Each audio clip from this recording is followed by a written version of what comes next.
악명 높고 평화로웠던 역사적 비행.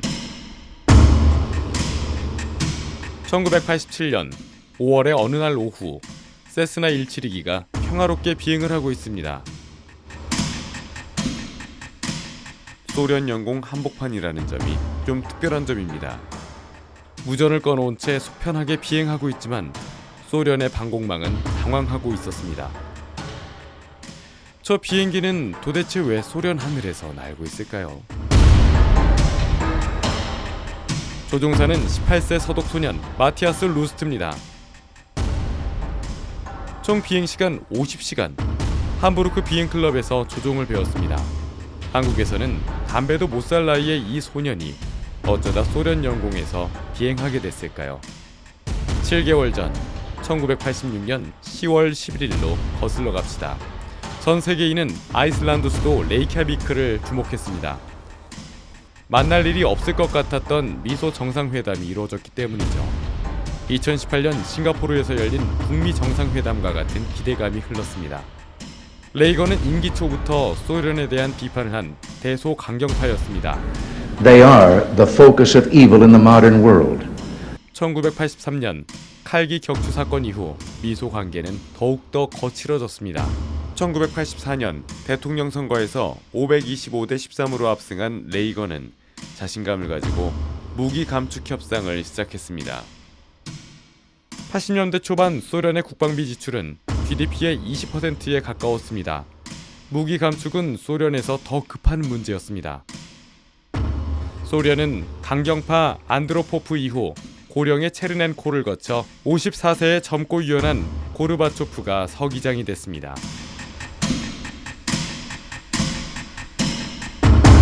그리고 1986년 10월 11일 미소 정상이 만나게 된 거죠. 전 세계에서 3,100명의 기자들이 몰려와 인구 12만의 작은 도시가 처음으로 북새통이 됐습니다. 레이건과 고르바초프는 조그만 2층 집 호프디 하우스에서 이틀간 회담을 했습니다. 그러나 결과는 노딜. 지켜보던 이들 중 마티아스 루스트도 있었습니다. 저는 정치에 관심이 많았습니다. 저는 동서관계, 특히 고르바초프와 레이건 간의 레이캬비크 회담에 관심이 많았습니다. 전쟁이 일어난다면 서독 사람이 가장 먼저 타격을 받을 것이기 때문에 공포감이 있었죠. 마티아스는 1986년 가을 개인 조종사 면허를 따게 됐습니다. 어렸을 때부터 비행과 핵전쟁 두 개에 꽂혀 있었죠. 이제 두 가지가 연결된 셈입니다.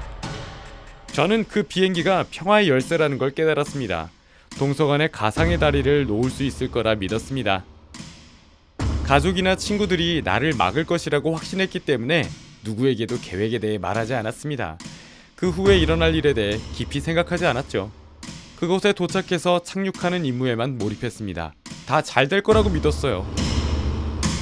마티아스는 강경파 레이건에게는 분노하고 있었지만 개혁을 말하는 고르바초프에게서는 희망을 발견했습니다.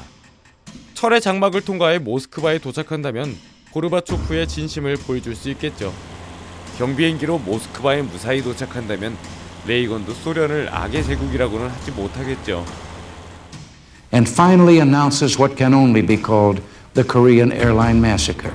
칼기 피격을 보고도 루스트는 확신을 가졌습니다. 나는 내가 옳은 일을 한다고 확신했습니다. 용기만 필요했어요. 루스트는 함부르크 비행클럽에서 세스나 172기를 3주간 임대했습니다. 보조 연료 탱크가 달려 있어서 한 번에 750회리를 비행할 수 있었습니다. 비행클럽에서는 목적지를 묻지 않았습니다. 여행 가방, 지도, 침낭, 엔진오일, 구명조끼, 그리고 오토바이용 헬멧을 하나 챙겼습니다. 무슨 일이 벌어질지 누가 알았겠습니까? 1987년 5월 13일 루스트는 함부르크 인근 위터젠 비행장에서 이륙했습니다. 5시간 동안 비행해 발틱해와 북해를 지나 셰틀랜드 제도에 도착했습니다. 5월 14일 북대서양 중앙 덴마크 페로 제도로 비행했습니다. 5월 15일 모든 일이 시작된 아이슬란드 레이캬비크로 비행했습니다. 정상회담장 호프디 하우스에도 방문했습니다. 잠겨있어 입장은 못했지만 그 장소의 정신은 느낄 수 있었죠. 정상회담 실패에 대해 생각하면서 동기부여를 했습니다. 일주일간 레이캬비크에서 지내며 계획을 다듬었죠. 5월 22일 루스트는 아이슬란드 호픈, 셰틀랜드 제도, 그리고 노르웨이 베르겐을 거쳐 핀란드 말미 공항에 착륙했습니다. 비행 거리는 2,600마일, 총 비행 시간은 100시간으로 2배 늘었습니다. 이제 철의 장벽을 넘을 시간이 다가왔습니다. 루스트 스스로 생각하기에도 좀 미친 짓 같기는 했습니다. 연료를 채우고 스톡홀름행 비행 계획서를 제출했습니다. 그리고 말미 공항에서 이륙했습니다. 말미 공항의 관제사는 서쪽으로 방향을 틀고 낮은 고도로 비행할 것을 지시했습니다. 루스트는 관제 공역을 벗어날 것이며 고마웠다고 무전을 보내고 트랜스폰더를 끕니다. 핀란드 누멜라 상공에서 좌선회를 했습니다. 저는 긴장하지도 흥분하지도 않았습니다. 비행기 스스로 나는 것처럼 느껴졌습니다. 비행기를 돌려 핀란드만을 넘어 소련 국경으로 향했습니다. 핀란드 관제사들은 항로 변경을 보고 교신을 시도했지만 응답이 없었습니다. 레이더에서 사라지자 수색이 시작됐습니다. 인근 해역에 기름띠와 잔해가 발견돼 혼선이 빚어졌습니다. 오후 2시 10분 정체불명의 항공기 침입을 소련 연방 라트리아 스크룬달 레이저 기지에서 즉각 확인했습니다. 대공미사일 부대 3곳도 비상이 걸렸습니다. 지상에서는 이렇게 난리가 나 있는데 루스트는 어떻게 비행을 하고 있었을까요? 기수방향 117도를 맞추고 유지하는 것이었습니다.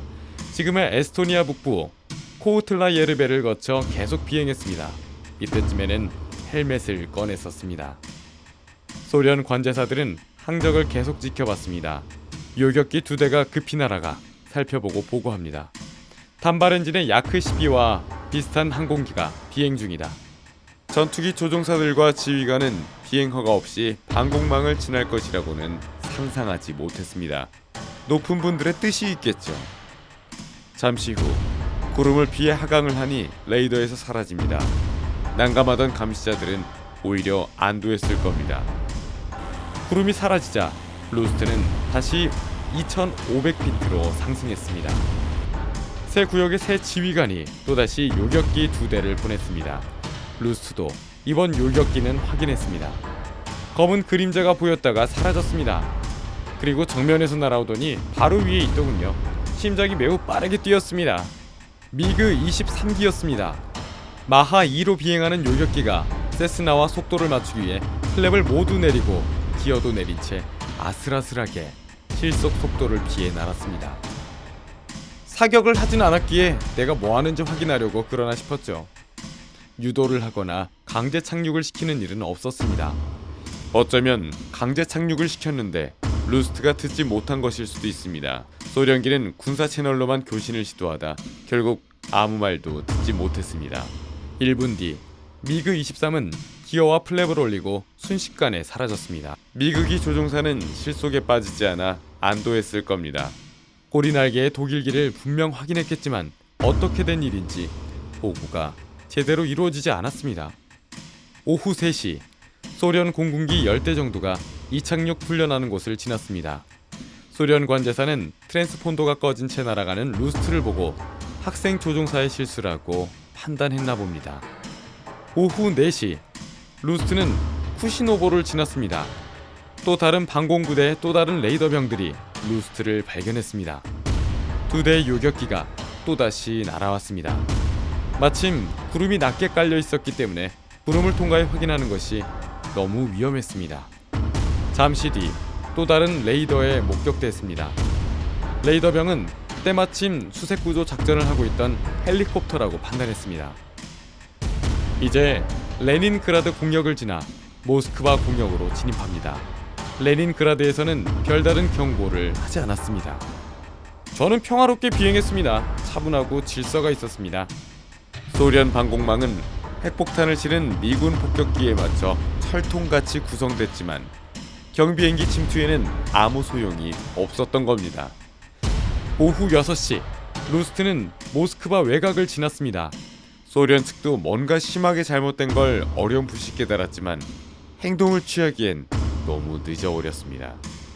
루스트는 헬멧을 벗고 착륙할 곳을 찾아봤습니다. 크렘린 성벽 안에 착륙할까 생각도 했었습니다. 착륙할 공간은 있는데 KGB가 무섭더군요. 광장에 내리면 많은 사람들이 보겠죠. 그러면 비밀리에 체포되는 일은 없을 거라 생각했습니다. 루스트는 붉은 광장의 전선을 피해 천천히 저공 비행을 했습니다. 광장에서 황당해하고 있는 사람들이 자리를 비켜줬습니다. 편안하게 착륙을 해서 바실리 대성당 앞까지 세스나를 몰아갔습니다. 그리고 엔진을 껐습니다. 헬싱키에서 출발한 지 5시간 반, 오후 6시 43분이었습니다. 세스나에서 나와 느긋하게 기대었지만 가슴속은 조마조마했습니다. KGB에 바로 잡혀갈 것 같았죠. 군중들은 처음엔 고위 인사의 비행기가 아니면 영화 촬영인 줄 알았습니다. 그러나 얼마 안 있어 소독국기를 확인했습니다. 사람들이 웃으며 다가와 악수를 청하고 사인을 요청했습니다. 내가 어디서 왔는지 묻는 사람도 있었죠. 저는 평화의 메시지를 고르바초프에게 전달하기 위해서 왔다고 했습니다. 착륙 1시간 후 군인들이 나타나 현장을 봉쇄했습니다. 루스트는 정치범 수용소 레포르토보로 이송됐습니다. 소련 수사관들은 소년의 객기라는 걸 믿을 수 없었습니다. 수사관은 루스트에게 증거를 제시했습니다. 착륙을 하며 지나친 다리 위에는 6피트 간격으로 전선이 촘촘히 깔려 있었습니다. 어떻게 이 전선들을 통과해 착륙했지? 루스트도 이때는 정말 당황했습니다. 알고 보니 그날 아침 대대적인 전선 교체 공사로 대부분 철거돼 있었던 것입니다. 소련은 이 침투의 이유를 설명하기 위해 많은 노력을 기울였습니다. 이런 미친 비행이 1941년 5월에 있었습니다. 히틀러의 신복 루돌프 헤스가 혼자서 영국과 평화 협상을 한다며 메서 슈미트를 몰고 영국으로 날아간 겁니다. 루돌프 헤스는 1941년부터 이 사건이 일어난 1987년까지 구금돼 있었습니다. 헤스의 석방을 위한 네오나치의 준동으로 보는 쪽이 더 설득력이 있었을 겁니다. 이 사건이 있은 지 얼마 안 있어 고르바초프는 헤스의 석방에 동의하게 됩니다. 루스트는 불법 입국, 비행법 위반, 악의적인 훌리건으로 기소돼 4년형을 받았습니다. 1988년 레이건과 고르바초프는 핵무기 감축 조약에 서명합니다. 8월 3일 고르바초프는 루스트를 사면합니다. 그러나 모두에게 평화로웠던 건 아닙니다. 소련의 국방장관과 방공청장은 바로 해임됐습니다. 300명에서 2000명 규모의 대규모 숙청이 있었습니다. 1930년대 스탈린의 숙청 이후 최대 규모로 전해지고 있습니다. 루스트는 서독으로 돌아가 2년형을 받고 5개월간 복역했습니다. 평생의 운을 한 번의 비행에 다 써버린 것 같았습니다. 체중도 10kg가 빠졌고 정신적인 문제를 겪으며 방황하기도 했습니다. 비행 면허는 박탈당해 다시는 비행할 수 없었습니다.